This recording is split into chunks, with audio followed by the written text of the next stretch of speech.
Hey everybody, how's it going? So this video that I am about to make is going to be a long one. And this is about my experience watching the Michael movie, along with some other things beforehand and in between and after, if you want to say that. So let me give you a synopsis of what I'm going to be talking about. And of course, this is for people who love Michael, who appreciate Michael Jackson.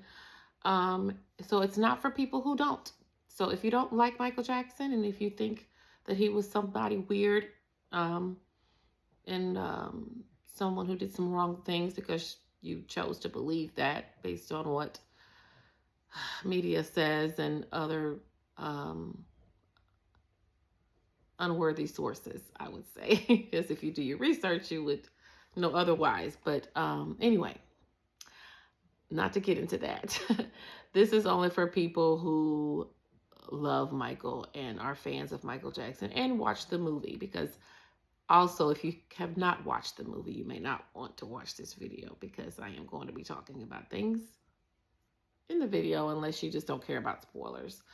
But anyway, so here is the synopsis of what I'm going to be talking about, so you will know. And will probably try to give time markers for this video, just in case there's specific moments that you want to listen to before you listen to the whole thing.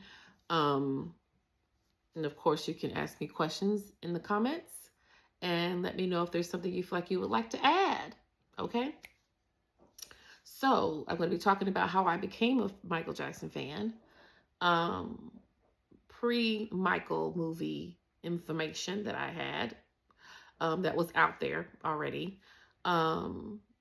Seeing Michael the first time, seeing Michael the movie the second time, the movie itself, messages from the film, responses from fans, moviegoers, the critics' responses and speculations, and then lastly, part 2. Okay, so how did I become a Michael Jackson fan?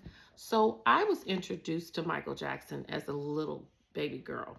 My mom would always tell me that I would watch Michael Jackson, not watch, but listen to Michael Jackson, because she would always play the Off the Wall album. And this was, I believe, on maybe cassette at the time or 8-track. And she told me I pulled out the tape from from either the 8-track or the cassette, and I can't remember if it was the 8-track or the cassette, but she said I would always do this move. So apparently I had seen Michael kind of do this little rock, probably from the Rock With You video, because my mom loved the song Rock With You, but she also just loved that album. She also loved the song Get on the Floor, which is a deep cut from the album, which is the funkiest song on that album. If those who know Michael music, you know. But anyway, so that's how I was introduced with him without even realizing, because I was too little to understand, who he was. I remember my sister being crazy, because I have 3 older sisters, so just to not put them on Front Street, I'm just going to say one of my sisters was crazy about Michael Jackson during the Thriller era. And I was still too little. I am Gen X. I am on the later side of Generation X, which Generation X ends at 1980. I was born in 1978. So I was around 5, I believe, when Thriller was huge. And so I remember being in my parents' home in the living room and watching my sister cry about Michael Jackson when he was performing Motown 25. Okay, so yeah, I knew he was a big deal. And so time went on, Michael Jackson is in and out of the spotlight with different things going on. And then he, releases Bad. I remember Bad being the video being such a huge thing, like everybody dropping everything to watch the music video. I remember being at somebody's birthday party and everybody leaving the birthday party because it was time to go home and watch the Bad video, okay? it was not a game, it's just something. When it came to Michael Jackson, it was always a big event, okay? It just was. He was larger than life. So that's just an example. Then came, different things coming after that, different events coming after Bad, Moonwalker. Oh, and also Captain EO, which was I finally got to see later on in life when they brought it back to the Epcot Center. But Dangerous is when it hit for me, because at that time I was around 14, I believe. That was 1991. And Michael Jackson came out with that Dangerous album. That was it for me. So I have been a big Michael Jackson fan since that time, like huge, huge. And just never let up. Yeah, life happens, seasons happen where it's not that big of a deal to me, but then of course times like this happen, and we have the Michael movie. And so many of us that are fans and knew about the Michael Jackson movie biopic coming out at some point, which it was supposed to come out last year but did not, due to different reasons. And we'll get into some of that in a minute, but I also wanted to just say that with Michael Jackson, it just was not him being an incredible performer. It was really about what I believed I saw within him. I believed that Michael Jackson had a big heart, someone who cared about other people. He was beyond just magical. He was electrifying on stage, captivating on stage, but yet he had this just genuine heart to help people. And this is how I feel about him. Again, if you're not a fan, you shouldn't be listening at this point. So anyway, and it's okay. I'm not going to argue with you about that. But anytime anybody wants to come in my comments and tell me something they feel like goes against what I believe about him, I would just suggest you come with your facts. And I mean your real facts, like you've done your research. But anyway, because 9 times out of 10 I have done the research. But anyway, just to give you a background on me and why I love Michael Jackson, and so much I could go on and on and on. But this video is about the movie and my thoughts on it. And I wanted to do a video because I know a lot of people know I love Michael Jackson, and I have so much to say about it. I've seen so many different comments, in so many different places on social media. I've read reports and all these different things. So yeah. I also noticed something with fans and people that were fans and decided to come back as a fan, to feel like it's okay to be a fan now. There is still this little stigma around being afraid to say, yes, I'm a Michael Jackson fan, or yes, I watched the movie and I loved it. Yeah, it's okay to say that. You know why? Because if that's your opinion, it's okay. So anyway, I wanted to say that. And then I also want to bring up the media, because many of us are aware that the media, for the most part, they create a narrative that shows that they don't like Michael Jackson in most cases.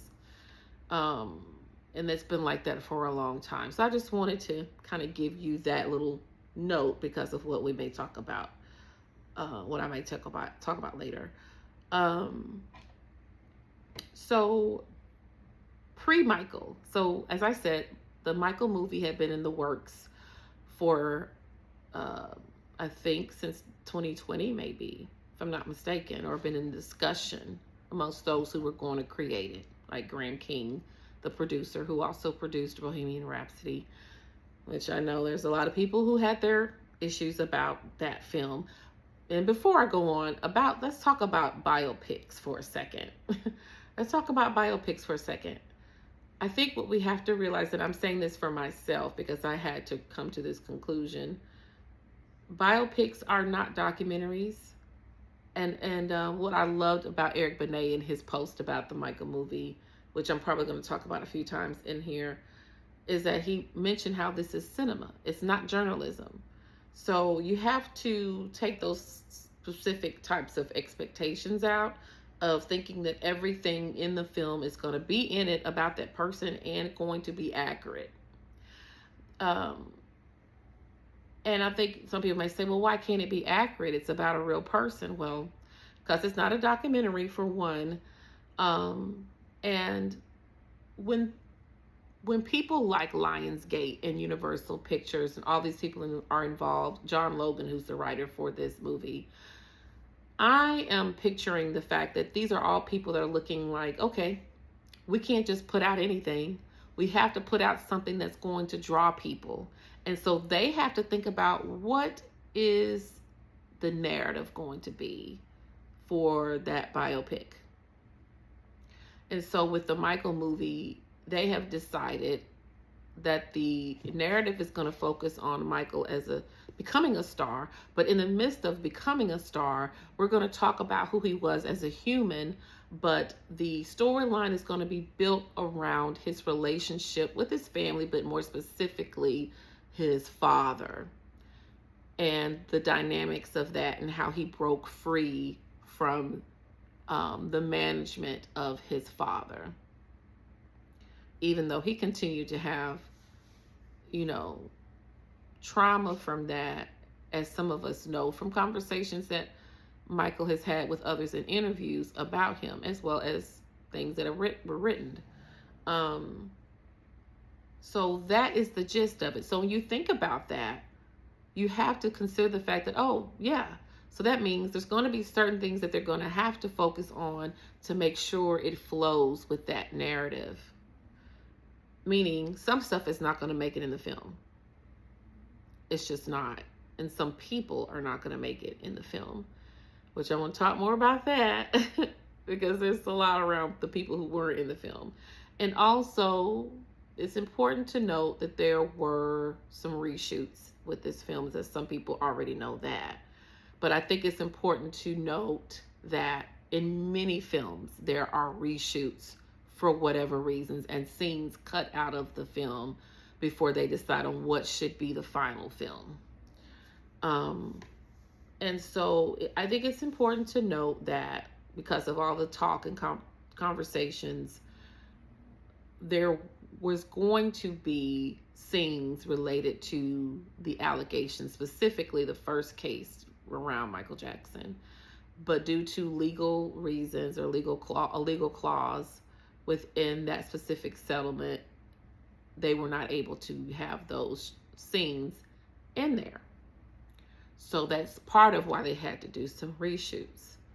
So that's why you only see the movie go up to 1988, which is around the Bad era or the Bad tour. So this is where the discussion of part 2 would come into play, and we'll talk about part 2 later. So people were ready for Michael to come out, and as Michael comes out, before it comes out, people are finding out different things, and so I think this also played into the issues, such as finding out that Janet's not going to be in the movie. I'm gonna wait on that. Let me talk about that later. Let me get into how. Let me talk about my first time seeing the movie. So I went to the early access last Wednesday, the 22nd, and my thoughts when I first initially saw the film was, wow, Jafar is absolutely amazing as his uncle.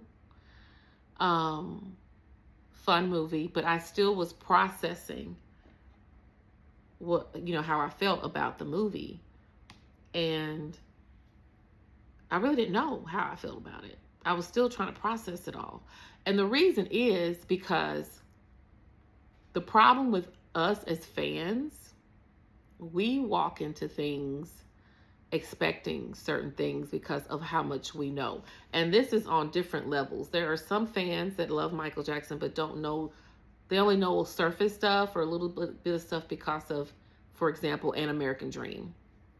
American Dream was the Jackson family movie, which was about all the Jacksons based on Katherine Jackson's book, which I like to point out because some people forget that movie was not just about Michael. It was about the whole family, which came out in 1992.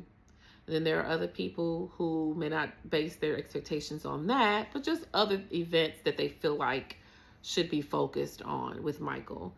But the problem with Michael Jackson, this is why Michael Jackson is different when you try to compare him to other artists and celebrities that are out there where biopics are made about them.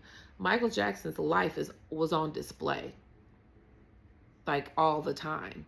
And Michael Jackson's life is still on display, and he's gone. He has always been this phenomenon that people wanted to know about, whether it was good or bad. And most of the time, the media was ready to suck in on things that were bad about Michael or negative about him. And so, the negativity flows more than anything positive about him. So that type of narrative is put out there, and that's what people believe about him. But anyway, people are basing things based on what they feel like should be covered. And it's so, when you think about it, when you think about everything in Michael Jackson's life that people already know about, it's a whole lot. And even just the music itself, it's a lot, because it's not like Michael Jackson had a hit or two or a few hits on this album and that was it. Michael Jackson had hit after hit after hit after hit on every album.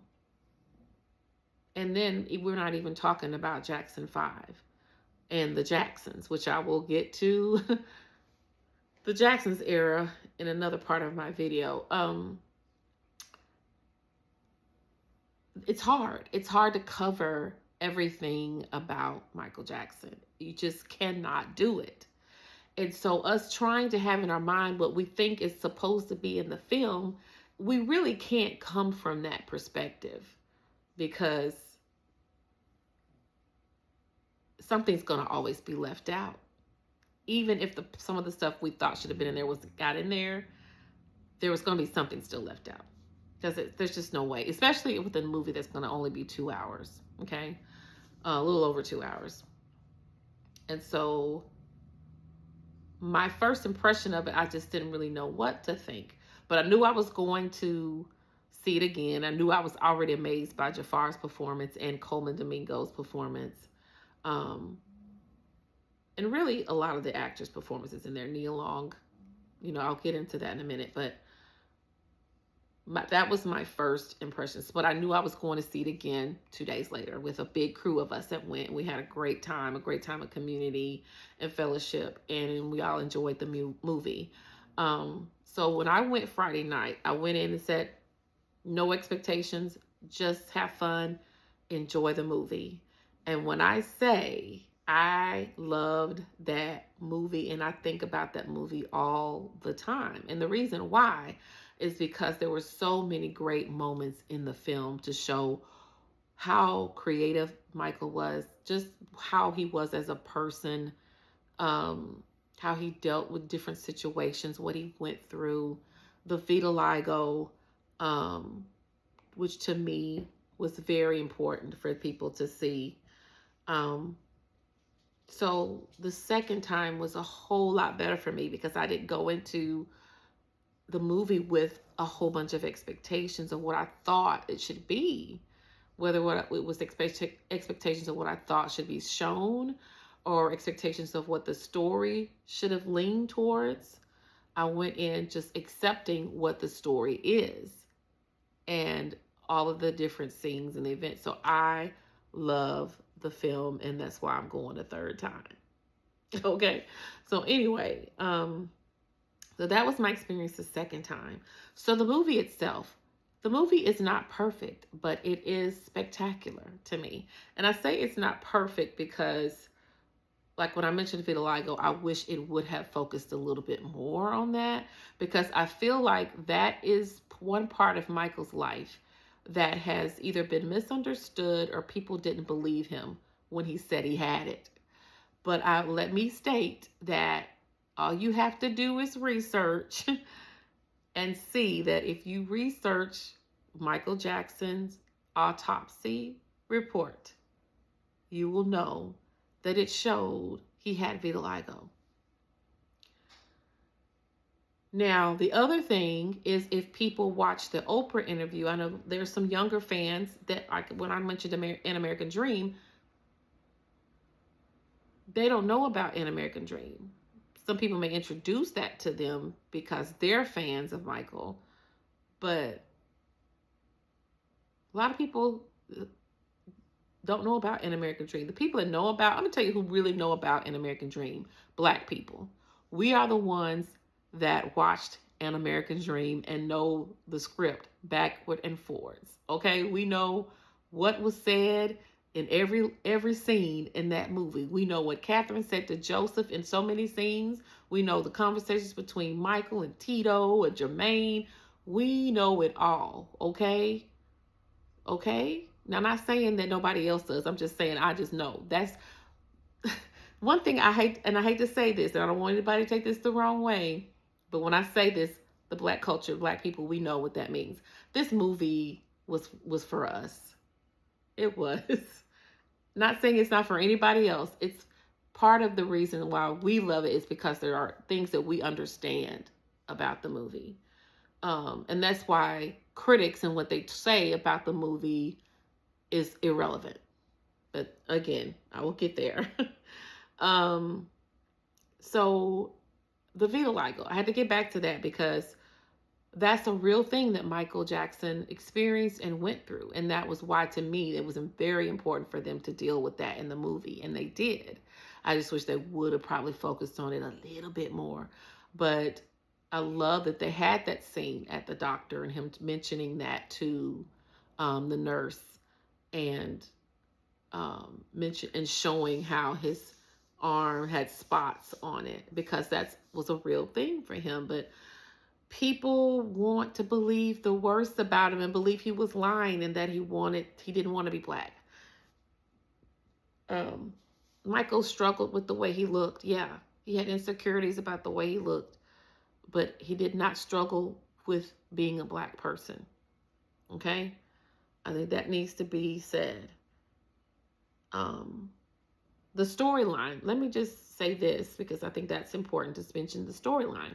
The storyline is basically like, this is the thing. I don't understand how people say that there was no storyline when there absolutely is a storyline. So that's why I love when Eric Benet gave his recap of the movie. If you like Eric Benet or you follow him, go to his page and see what he says about the Michael movie. I love him. But anyway, there is clearly a storyline, people. It's just not the storyline you wanted. The storyline is about Michael Jackson and how he went from being a child star with the Jackson 5 to being a superstar. But along the way, there were challenges, definitely, and specifically the challenges of trying to be a human being and also trying to break free from the control and management from his father. And some people say, well, we saw some of that in An American Dream. Yeah, we did. But it's coming from Michael Jackson's perspective. That was the family perspective. And this is the way we get to see a more intimate look with how Michael dealt with that. And also trying to just basically stand up for himself and dealing with the challenge of, I want to be a superstar. Who is going to help me become that? Who do I need to get in my corner? And how do I get my music scene, my visual scene, on MTV as an example? It's the struggle of that and the challenges of that, but also reminding people that Michael Jackson, while he was a superstar to many, he was still a human being like the rest of us. And so I feel like the storyline was perfect for that, for this movie. Um, so to those who feel like there's not a storyline, there is most definitely a storyline. It's just not the one you wanted. And I think people forget, like, especially us that are in the music world, us that are musicians, we and that love Michael Jackson, we think the focus should have been on his creative process all throughout the entire film. Um, but when you think about it, it goes right back to what Universal Pictures, Lionsgate, and the people that are producing the film want and feel like it's going to draw people um, to see the film. Because, I mean, I hate to bring money into the situation but it's just the truth. And this is with any film. These production companies and these distribution companies are not going to put out a film if they don't feel like it's going to sell. And so you have to come from a perspective that's going to sell. You're not going to get a chronological thing of events so people can go and see in a biopic. If that's the case, you just need a documentary. And this is not a documentary. So yeah, there were a few things that were out of order in the film, and I noticed immediately because I'm a Michael Jackson fan. Never Can Say Goodbye was performed like it was before Motown, when we know Never Can Say Goodbye was during Motown. But the question is, did it mess up the storyline? Did it mess up what they were trying to convey in the story? No, it didn't. It just didn't. So we can get hung up on things like that. And there's just no need to. But the movie also talked about Michael Jackson's loneliness, how it was hard for him to make friends and even have moments with his brothers that he really wanted. His heart for children, his love for animals, and people saying there was no drama or character development. I really don't know. I don't know what movie they're watching, because if you don't know that there's drama or character development happening in the film, I don't, maybe they wanted certain scenes to go a little deeper. We're not going to understand that. Some people had issues with the pacing. I could see that in certain moments of the film, but there was definitely drama. And there was definitely character development going on. Now, you may just not like how quickly the development happened. But again, we're talking about someone that has an extremely dynamic life with so much going on and so many events. And I just couldn't imagine trying to narrow stuff down for this. With what I know about Michael Jackson, I don't know. I know it had to be hard. So, and people saying, well, we already had An American Dream. Okay, first of all, An American Dream was a TV miniseries that first came on ABC. Let's get that right, because a lot of people keep saying VH1, and I get why, because VH1 played it almost every weekend, it seemed like. So, I mean, and that's why people ended up knowing the movie like forwards and backwards. But it first aired on ABC. As a series. It was part 1 and 2, and it was again based on Katherine Jackson's book about her and her family. Starts from the very beginning, from the time she met Joe all the way to 1984, the Victory Tour. So, I think my recommendation for people who are on the fence about the movie or just didn't like it is to see it again. Because sometimes when you see a movie the first time, you don't catch everything. Unless you just do not want to see the movie again. And that's fine. You have that right. But if you're still trying to figure out why everybody else loves it, because the majority of people love the film, I would suggest going to see it again. And if you don't want to see it again in the theater, that's fine. But maybe see it when it comes out when it's able to be streamed. But I would say really watch it without expectations and watch it as just a film, an entertaining film, and see how you feel about it, because there's a lot of little nuggets there, and there's a lot of special moments unless you just really are not paying attention and miss it. And that's why I keep going back to the vitiligo, because it was very easy to miss some of that if you're not really paying attention, because that's what happens sometimes when you see a movie the first time. You don't really catch everything. until you watch it a second or third time. And I would suggest again for everybody to see Eric Benet's post. He talks about, he compares the conflict between Michael Jackson and his father, Joe Jackson, to Luke Skywalker and Darth Vader. And I think that's a great example of, because people said, again, there was a storyline that was clearly a hero and a villain. And yes, absolutely. And you see that. And Coleman Domingo was incredible as Joe Jackson. Coleman Domingo is an incredible actor. I have been a fan since I saw him on Fear of the Walking Dead. And when he was on there, he just stood out. He just was so compelling. And I was just like, who is this guy? He is so good at what he does. And so, of course, many people have seen him in different things, like the newer version of The Color Purple, some other movies, but that's where I first saw Coleman Domingo. And of course, Euphoria. A lot of people watch that where he's on there, but he's incredible in this film to me as Joe Jackson, hands down. A lot of people thought he was very scary. I thought he played his role well, and a lot of people are saying they think he's going to be nominated for an Oscar and probably will win it, depending on how things go with the Oscars this year, with the movies and all that. But anyway, I did want to say that. I'll save Jafar for last with the characters. Nia, beautiful. I know a lot of people I know it was so easy for people to try to compare Nia Long playing Katherine Jackson to Angela Bassett playing Catherine in An American Dream. Again, this was a TV miniseries. This was not a movie on the big screen. This was a TV miniseries that was over almost 40 years ago. So, and it's great. I mean, I say everybody should see it if you can. I think you can only see it on YouTube right now. It's very nostalgic. It's very good.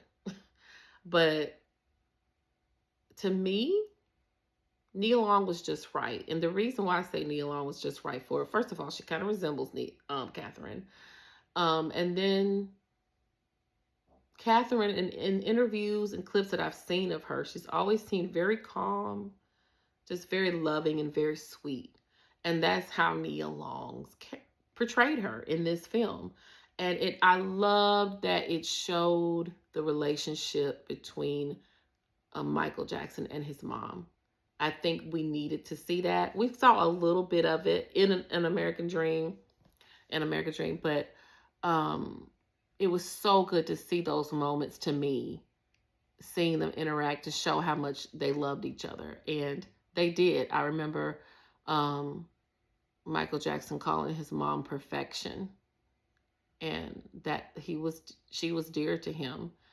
And I think some people know that in his will, that's who he left his children to. And,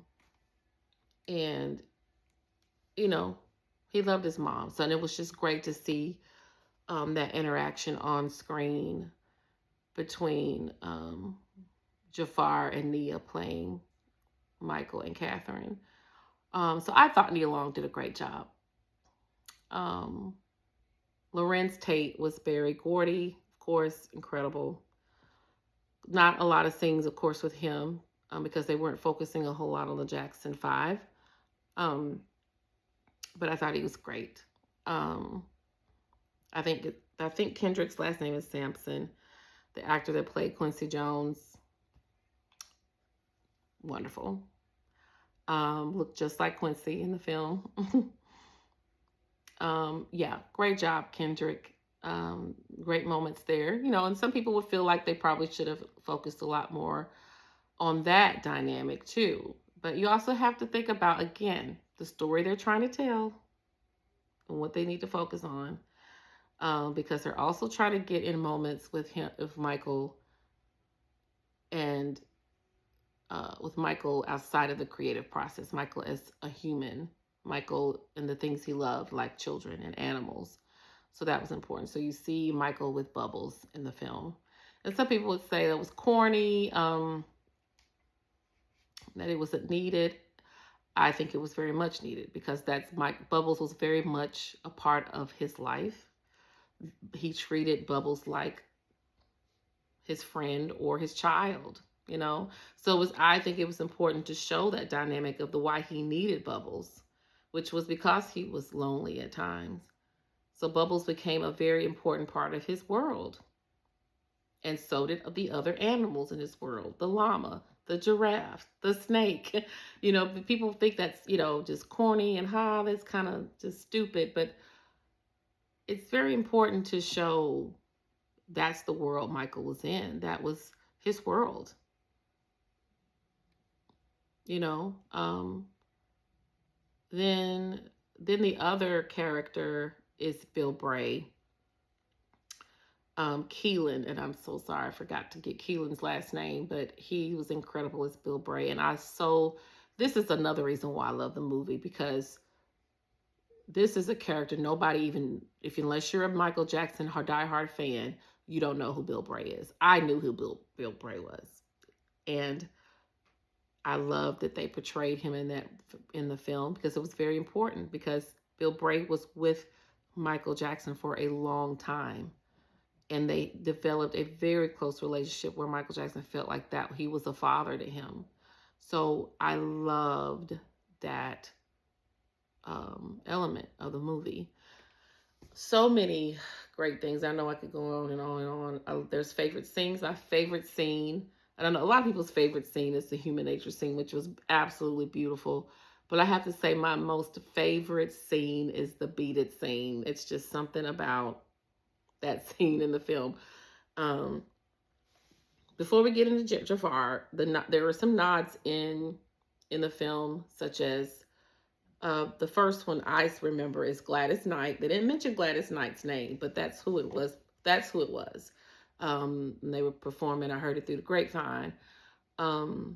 Because the story is that Gladys Knight and Bobby Taylor were really the two that were key to discovering the Jackson 5. And so I felt like that was a nod to her and an appreciation to Gladys Knight. Then, of course, a little nod to James Brown. Of course, little Michael watching James Brown on TV, because, you know, that was one of his big influences.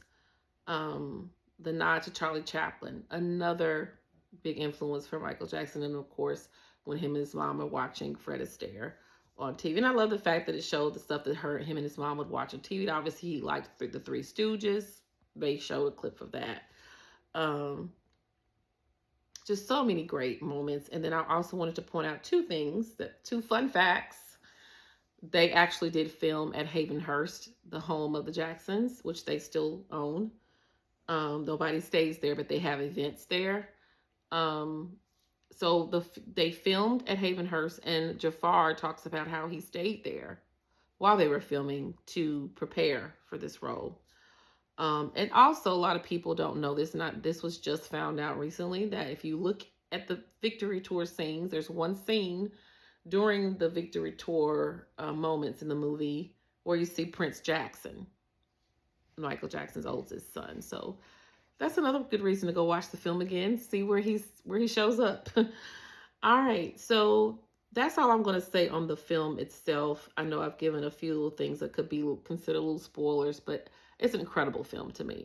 Jafar, let me get back to Jafar. Jafar is incredible, nothing short of incredible. This is the other thing about people expecting people to look just like the person they're portraying. We don't know anybody that's done a biopic that look just exactly like the person that they're portraying. Now, I will say Jamie Foxx, but what helped him was having the sunglasses on the whole time. Now he take them glasses off. I mean, it's going to be different because Ray Charles had on sunglasses all the time. So yeah, of course he's going to look like Ray Charles, because somebody did great work with the hair, makeup, and all of that to look like Ray Charles. But for somebody who has sunglasses on sometime in the film, but for the most of the part does not have on sunglasses, to look like him, Jafar comes pretty close, y'all. He comes pretty close to me. Yeah, there are moments he's looking like his father, Jermaine, and because to me he looks closely like him, but he also has a lot of features that are very Michaelish, but also makeup helped with that, and hair.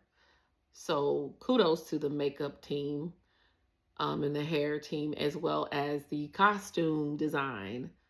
They killed, and I feel like all of them need to get Oscars. So all those departments need to get nominated at least. But yeah, Jafar had the mannerisms down, the dancing, the voice. He had it down. If you don't want to enjoy anything else about the film, at least enjoy Jafar, because Jafar killed it.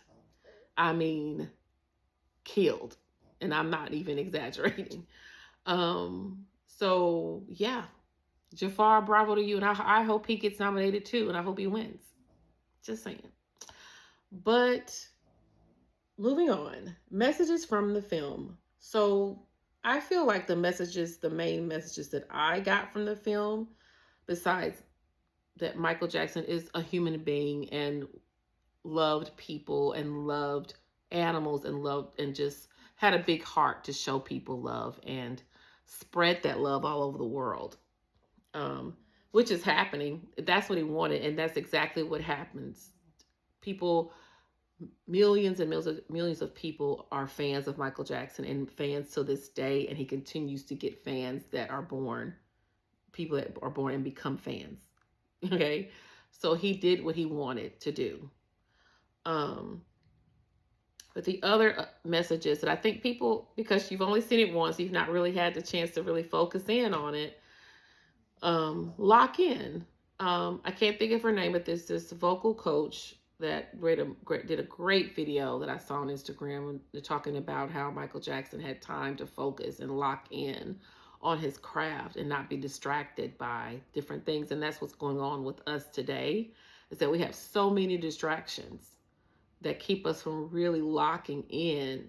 And so it was like an encouraging moment from her to say, okay, you know what you want to do. You know what your passion is. What are you going to do to lock in? What things are you going to move out the way? So I feel like the movie focused on locking in, focusing on your craft, the things that you want to do, whatever it is. Believe in yourself even when you're scared. Believe in yourself. I'll remember in a clip that I saw recently where Quincy Jones was talking about how when he was working with Michael Jackson on Off the Wall, and how he hid behind the couch because he didn't want to face him. He was so shy, you know? Again, the human side. Do everything in excellence. And I mean, goodness. Michael's journey through music shows us that, to do everything in excellence. Responses from fans and moviegoers. This film is really making an impact, whether people want to admit it or not. There are some people, obviously, that did not like the film and feel like it was very surface, or, to me, it's not surface at all, or that it plays it safe. I don't think it plays it safe. I don't know how you can say something plays it safe when you're showing somebody getting whooped, the way that how Joseph is portrayed in the film, the situation with the Pepsi accident. I don't consider that playing it safe. I don't know what they're defining safe as. But anyway, most people that have watched the film love the film. I've looked at different comments. I've looked at people that said they didn't like it and what they're saying and what people are saying that love the film. Most people love it, and it's really making people emotional for different reasons. And what I find interesting is that two things, that some people are saying things that they did not realize about Michael Jackson. It's interesting how some people say, it's all stuff we already knew. Apparently not, because there are some people who didn't know certain things about Michael Jackson. And because that's true, Michael Jackson has fans in all generations. So everybody's not going to know everything about Michael. Everybody's not going to know the situation with MTV. Everybody's not going to know how his father was, even though you would think that would be obvious, but it's not to everybody. It's not. And I think the number one thing people didn't realize is how long Michael Jackson was at home with his family and not on his own. He did not purchase Neverland until 1988. So I think that the other thing that I want to say is very interesting is how several comments that I've seen, several posts from people that said they wanted to see it again. Several posts from people who said they've seen it a second time and want to go a third and then a fourth. People love this film, and that's just what it is. Most people love it, and I'm not saying you can't like it. If you go back and say you still don't like it, hey, that's all right, because everybody has different tastes and different things that they're looking for. Well, I just wanted to explain that there was a storyline, and that sometimes the storyline isn't what you expect it to be, or not. It's not what you wanted it to be. So yeah, there have been people talking about how they can't stop thinking about the movie, crying about it, sad about certain scenes still, and sad about Michael. And people are wanting to, it's definitely Michael mania. That's what I call it. It's just like a little sliver of Michael mania, and I say a sliver because nobody really knew Michael mania unless they lived through Thriller and Bad. That's when it was like Michael was at the height. Some people experienced it during the Triumph tour and all of that, and saw all of that, because I'm sure that was very exciting. But Michael went into orbit with Thriller and Bad, and that was the biggest time for him. People are looking things up about him, watching different things that come up on social media, posting different things about Michael Jackson, and it's just all over the place. And so the other thing I want to talk about with the responses is missing people from the movie. I already mentioned Janet. Janet never came out and said that she didn't like the movie. That's been going around from people. She never said she didn't like it. That was a rumor about her and Jermaine getting into it. And she gave Jafar her support. I can't remember exactly what her quote was, but she pretty much wished Jafar the best with the movie. She just decided not to be portrayed in the film. We don't know what those reasons are. I have my thoughts about what I think it is, but we don't know. We really don't know. Janet has never said specifically why. Randy was not in the film, and that's really, to me, people keep talking about Janet. Randy is who people should be asking, why wasn't he in the film? Because he was part of the Jacksons.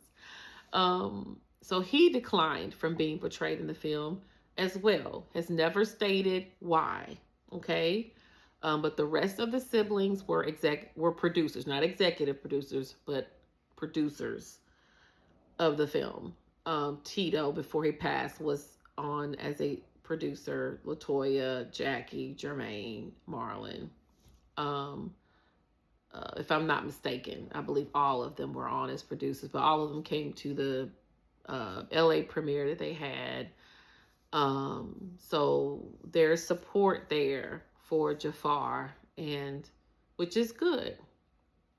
I just think we need to stop making up rumors and stop saying stuff we know is not true, or we don't have any proof of.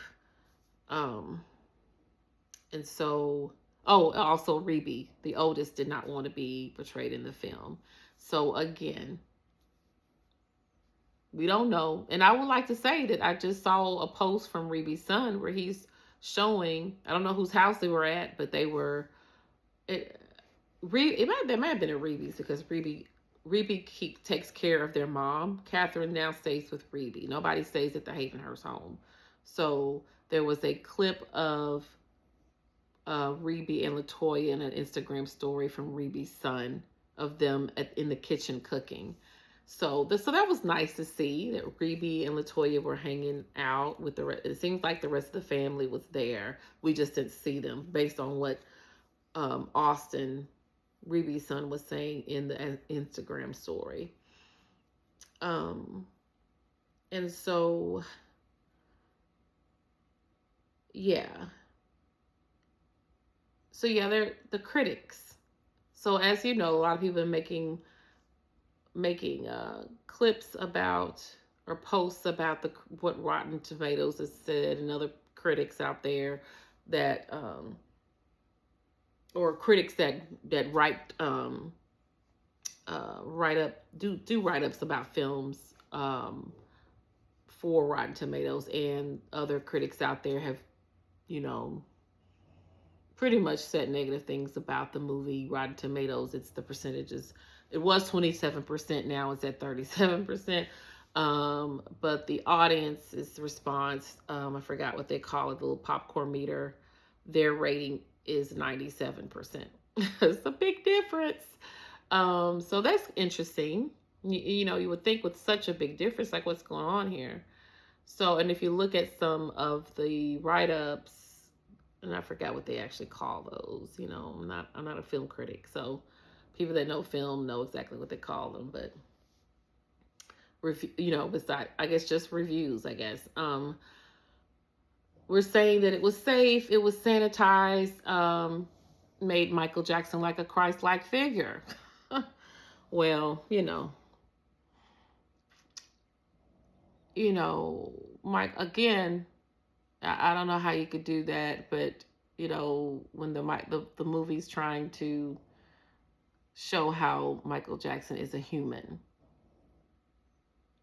I mean, he can't help that everybody loved him. He had so many fans.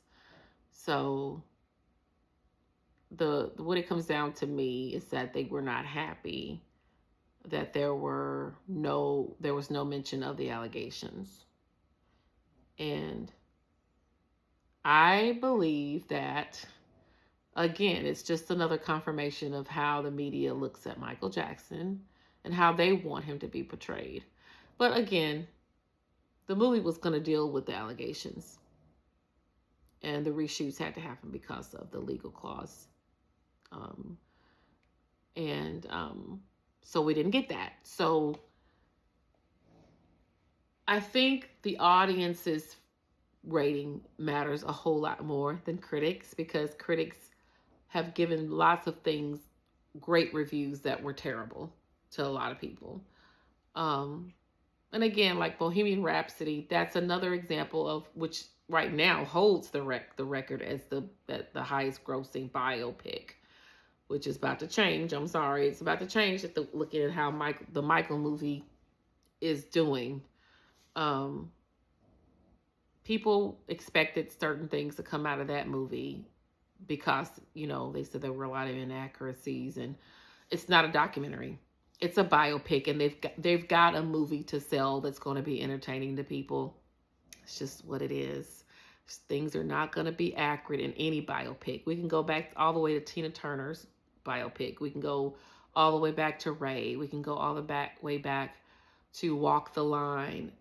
Every biopic has inaccuracies, and I think that's what we have to get over. We have to let that go, that everything's not going to be exactly how it happened in chronological order, because they have to make sure the film flows in a good sequence to tell the story that they want to tell. And I'm not saying that everything has to be lies in order for it to work. No, it's just meaning that some things have got to just be able to focus more on what they believe is the most important thing to tell the story of that artist or that celebrity, if that makes sense. So I had to realize that for myself, instead of harping on, oh, this was supposed to be in there. Oh, why is this here? Oh, they didn't talk about that. Why didn't they spend more time on that? It's not, no film is going to be perfect. Nobody's film is going to be perfect. We just have to decide, is this a movie that I like, and would I look at it again? And it looks like this is a movie that a lot of people want to see and see again and again. So, which is good. So it's breaking records. I mean, they're saying that it's about to be at 400 million by this weekend. It's very close to be at 400 million. No biopic has done that. So it just goes to show, you can say you don't like them. Looks like a majority of people do, though, still. So the last thing is part 2. So part 2 has been confirmed. There is footage already that has been shot from that they were going to put in part 1, because there was never going to be a sequel. So there is going to be a part 2. The director did talk about, most likely there will be footage from Neverland, the Super Bowl, maybe another Part of Me video. I'm not sure of everything else he said, but so yeah, the part 2 will happen, and don't know when, but it will happen. So yeah, that's my video. I just wanted to do that breakdown of everything I wanted to say about the movie, and if I think of anything else, I will. Oh, I forgot to mention Diana Ross. Yeah, so Diana Ross there was footage shot of the character who was going to play Diana Ross named Kat Graham. I didn't find out till like the day of going to see the movie the first time that Diana Ross was not going to be featured in this. And at first I was like shocked, because I was like, she is such a huge figure in his life. I was like, wow. But then I thought, well, if there's some legal reasons of why she could no longer be in there, nothing we could do about it. And that's what was said, that there were legal reasons as to why those scenes were removed. So there is no depiction of Diana Ross. But again, while that would have been cool to see those scenes, it does not take away from how great the movie is, in my opinion. Again, Janet, I feel like if Janet was portrayed in this film, looking at the time frame, we would have probably only got 1 or 2 scenes with Janet, because Janet was not in his career at the in the forefront of it during that time. Yeah, she sung background on PYT. Yeah, he helped her out with when she first started working on her own music. But the movie's about Michael, so they weren't gonna show Janet on the set of Good Times, like somebody had said in the comments. It's like, this is about Michael Jackson, not Janet Jackson. So I feel like if they were going to portray Janet, it would have probably maybe been a scene in the kitchen when they were at the kitchen table, or some scene at home when they were trying to be the Jackson 5. Maybe another scene, because there's real clips of Janet out there with her mom when they went to see Michael Jackson during the Bad tour. Maybe something like that. But that would have probably been the gist of it. Maybe one conversation they would have put in there.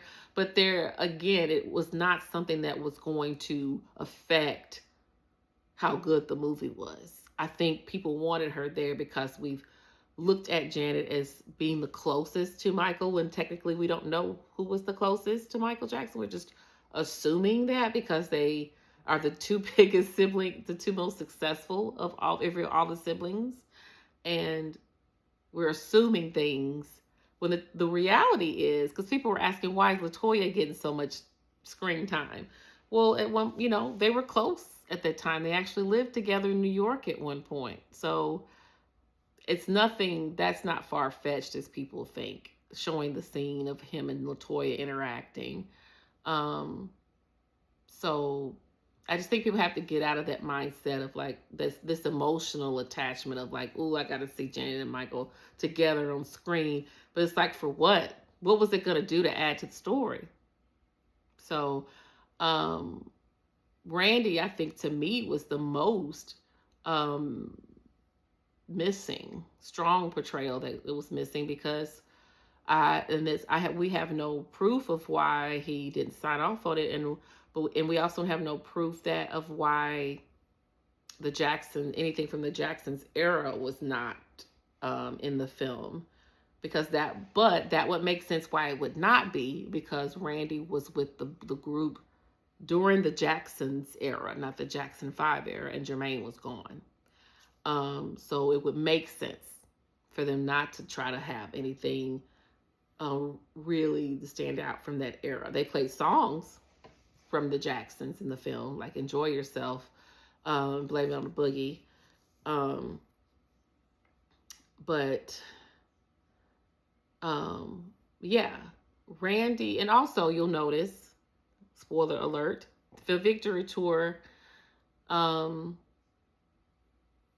Victory Tour scene where they're performing Working Day and Night. This is another clue of why, like, Randy would not probably sign off on things. Since he was not portrayed in the film, he was. Let me back up. I'm not saying this right. So you'll hear Working Day and Night in the film, in the Victory Tour, where they're performing towards the end of the movie. In that clip, that's an actual real thing where Michael Jackson is announcing that this is their last performance. The song that's actually playing in that performance and the real clips is Shake Your Body Down instead of Working Day and Night. Shake Your Body Down was written by Randy Jackson. So they probably made the decision to use Working Day and Night instead. Good choice. I liked Working Day and Night better anyway. So yeah, those are a few things that are not, that's one thing that's not accurate, but not going to mess up the film. Oh, they use Working Day and Night instead of Shake Your Body Down. Okay. I'm good with it. Fine with me. Same story. Same thing that happened in real life there. So yeah, that's a little tidbit for you. One thing I wanted to say about part 2, because Coleman Domingo, his character is Joe Jackson. He's the main villain of the story of this part. And so I kept wondering, so who's going to be the villain in part 2? I personally feel like it's going to be hard for them to kind of pinpoint one villain. I feel like they are going to touch on the allegations, but I don't think that's going to be the main thing they're going to focus on in part 2. I think the villain in part 2 is going to be the media.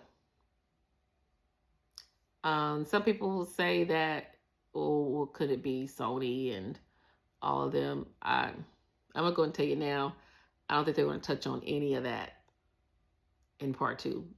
If don't hold your breath if you think they're going to touch on the label stuff and the drama with that and the issues that Michael had with that. I think they're going to stay completely away from it. I see the media being the villain. I could be wrong, because I don't know how they can focus on one specific person as a villain in part 2. But they're going to talk about the challenges, of course, that Michael had in the latter years of his life. And I feel like it only makes sense that it's them. So I could be wrong. But anyway, for those who got all the way through this, thank you for listening. If you didn't, that's totally fine. I just had to get all this out, and I wanted to share how I felt, because I know that other people will probably have some thoughts about the film, and I wanted to just get everything that I was feeling about the film and Michael Jackson and everything around it, because I loved it, and I love the fact that so many people love the film. It's making people happy, and that's what we should be glad about. We should be glad that people are happy and feeling good and excited about something positive to go see. We need it right now. So much is happening in the world. And so, yeah, I love it. And I am proud of Jafar and look forward to seeing what happens for him in the future. Well, you all have a great day, and I will try to get little timestamps for every section that I talk about here in the video. Have a great day. Bye.